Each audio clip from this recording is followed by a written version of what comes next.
إن الحمد لله نحمده ونستعينه ونستهديه ونستغفره ونتوب إليه ونعوذ بالله من شرور أنفسنا وسيئات أعمالنا.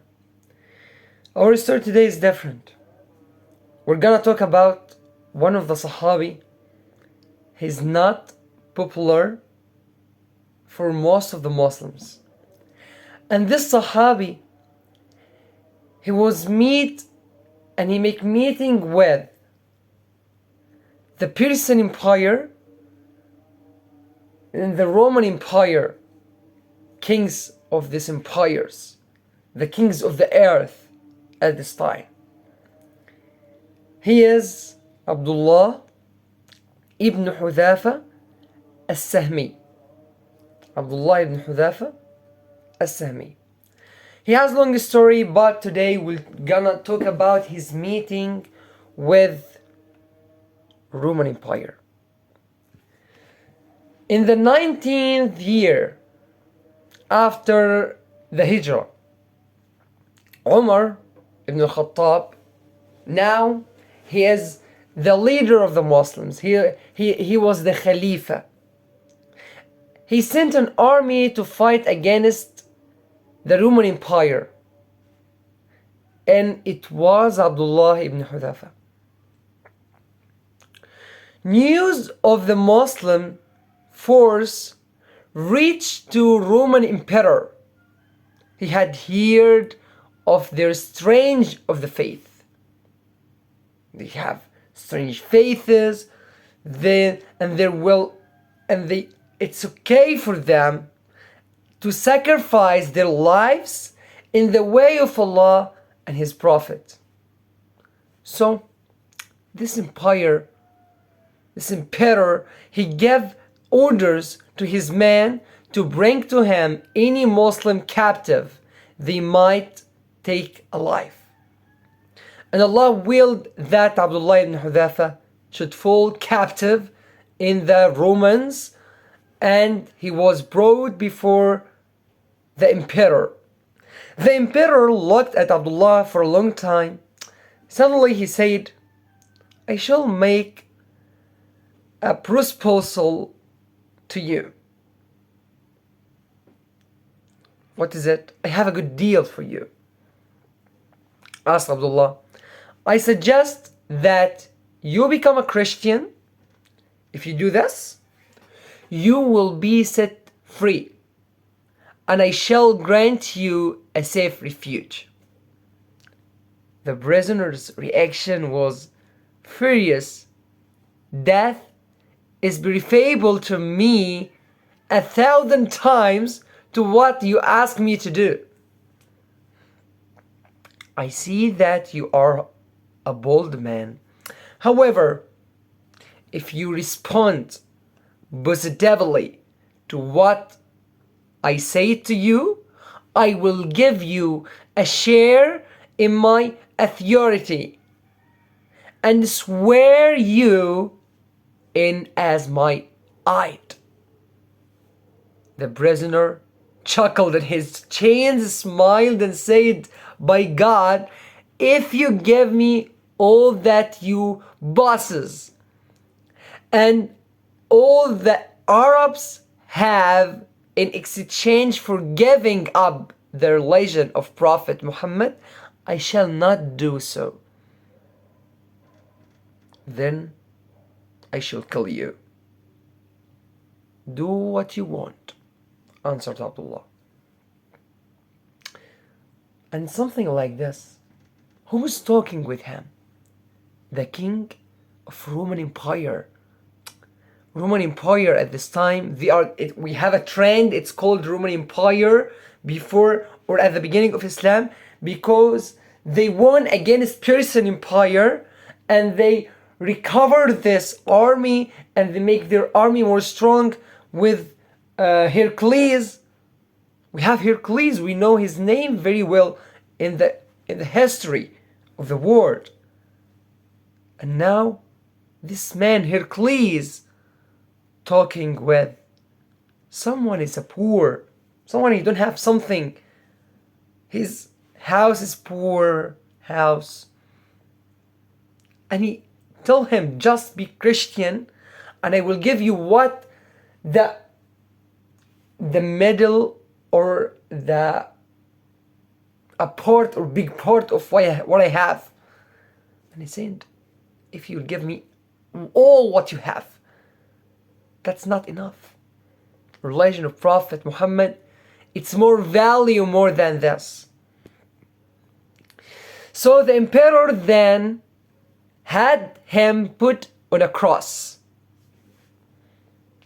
and order his soldiers to throw spears at him, first near his hands and then near his feet, all the while telling him to accept Christianity or at least give up his religion. This is he refused over and over again to do.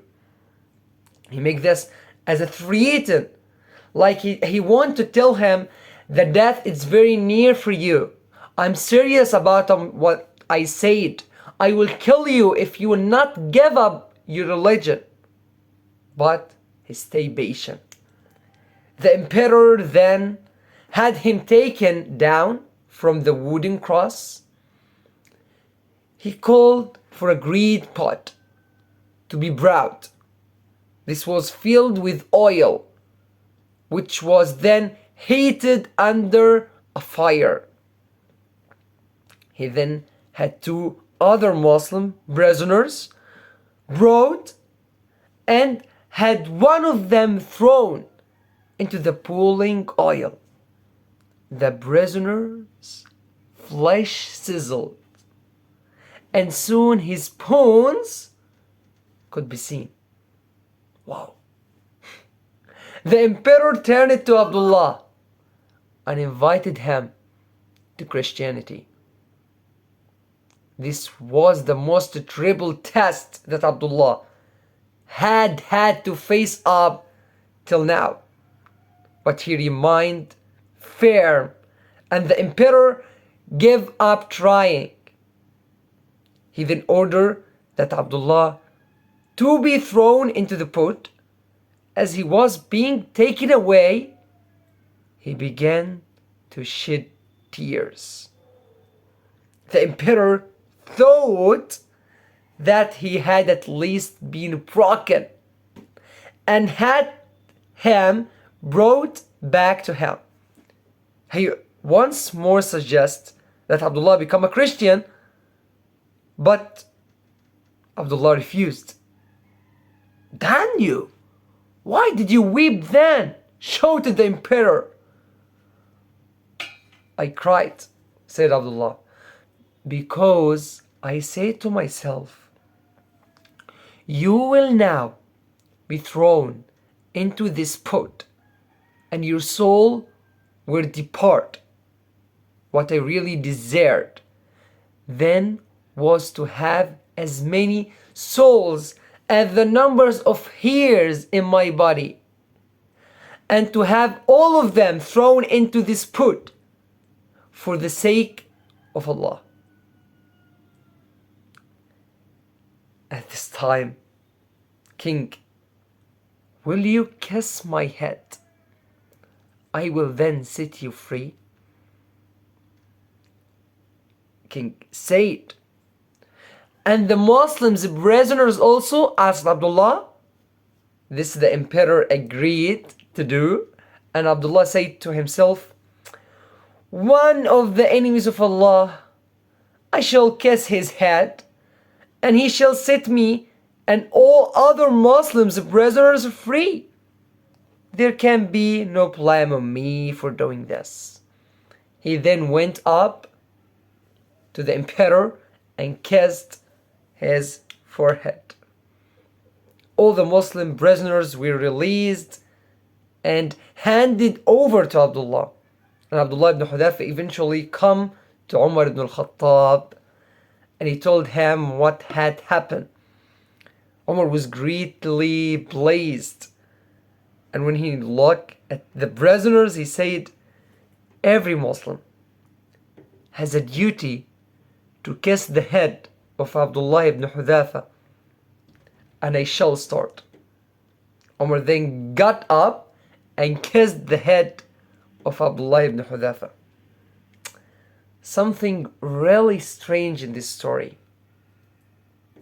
Abdullah ibn Hudafah is really patient, but because this thing it's just related with other Muslims, he think again about this. He said, I will just kiss his head and I will be free with hundreds of the Muslims. Why? Why not? I think this. If he said just about himself, I will set you free and just kiss my head, maybe Abdullah he will refuse. And he said, no. For what? For myself? And to be happy for this one of the Muslims kissed your head? No. But just because this thing, it is related with other Muslims. Related with their life, with their families. He think twice. And he did this. He did this, but inside his heart, full of faith about Islam, full of faith about Prophet Muhammad, and he sure about that's the best religion. And if you gave him all what you have, it's not enough to give up his religion.